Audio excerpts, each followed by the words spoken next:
Hello বন্ধুরা, কেমন আছো? আশা করি ভালো আছো। আমিও ভালো আছি। আজকে তোমাদের সঙ্গে শেয়ার করব বাঁধাকপির পকোড়া রেসিপি।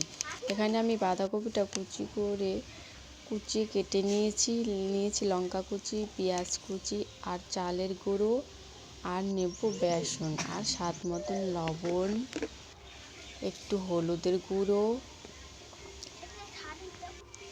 আর একটু জিরের গুঁড়ো, আর একটু দিয়ে দিচ্ছি গরম মশলার গুঁড়ো। ঘরের সামান্য উপকরণ দিয়েই আজকে একদম টেস্টি পকোড়া তৈরি করে দেখাবো তোমাদের সঙ্গে। হঠাৎ করে কেউ চলে আসলে, ঘরে কিছু না থাকলে এইভাবে পকোড়া করে চায়ের সঙ্গে অবশ্যই দিতে পারো। তো দেখো বন্ধুরা, এইভাবে আমি সব কিছু দিয়ে একটু সর্ষের তেলও দিয়েছি। তারপর সবগুলো একসঙ্গে ভালো করে মাখিয়ে কিছুক্ষণের জন্য ঢাকনা দিয়ে রেখে দেব।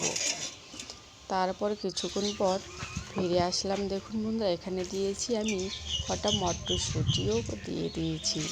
তারপর কড়াইতে তেল দিয়ে মিডিয়াম হাই রেখে পকোড়াগুলো ভেজে নেব।